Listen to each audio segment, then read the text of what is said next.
All right, ladies and gentlemen, boys and girls, welcome back. It's just harmless little me, Dave, talking about real music in real time for real people just like you, just like me. Hey there, trolls. How are you? Some people just love to watch this channel to hate yours truly, but that's, I guess, pretty much everywhere in social media, unless you're doing the fluffy bunny channel, and then everybody's just like, oh, those bunnies are so cute. You don't see too many thumbs down on the bunnies, but in any event, let's talk Fleetwood Mac, shall we? I think I've found the true essence of Fleetwood Mac as they currently are. It isn't Fleetwood Mac anymore, folks. I think if they were going to do some honest reflection as to maybe even what the band ought to be named, I think an appropriate name for this group would be Fleetwood Nicks, because Fleetwood Nicks kind of rolls right off the tongue, much like Fleetwood Mac. The McVies have kind of unfortunately forfeited, their pull within this group, as I'm sure they were kind of outnumbered. John McVie lives right down the street from Lindsey Buckingham, and Christine McVie did an album with Lindsey Buckingham last year. So the McVies, I know John used to put the Mac in Fleetwood Mac, but right now he's not putting anything anywhere. And Stevie obviously has the political power and the ability to determine who goes and who stays. And in this case, she wins.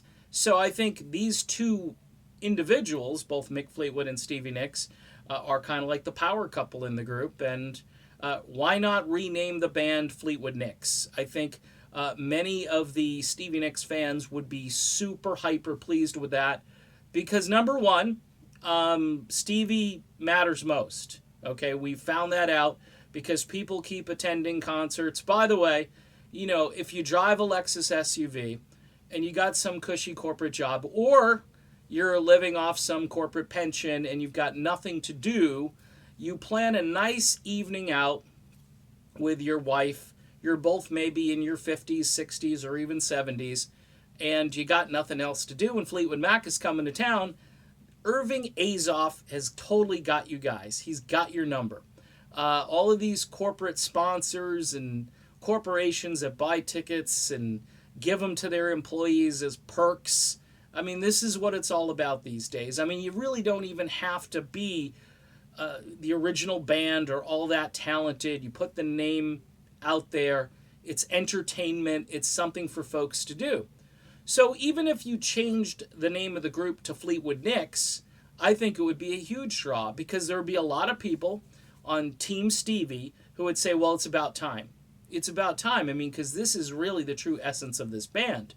And Stevie is in the Rock and Roll Hall of Fame. She'll be in there twice fairly soon, which even gives more credence to the idea that the name ID itself, Fleetwood Nicks, would bring in even more people, because nobody knows who McVie is, right?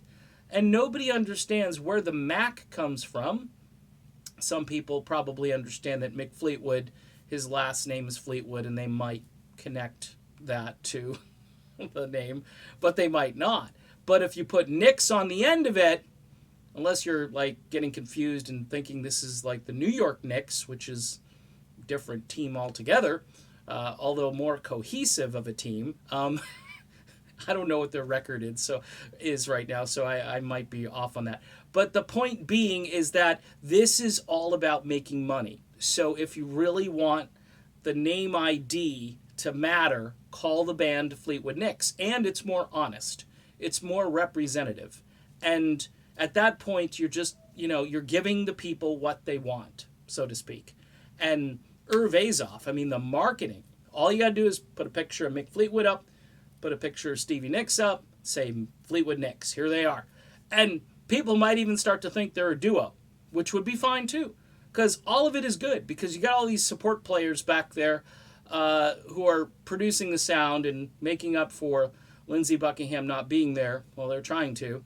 And then, look, Neil Finn and Mike Campbell, they can leave when it's all done and know that they were part of something truly special, a brand new band, and a band now that has more name recognition than ever before. Just throwing it out there, little tongue in cheek, but hey, I bet you some people would love that idea. And I know, don't give anybody any ideas.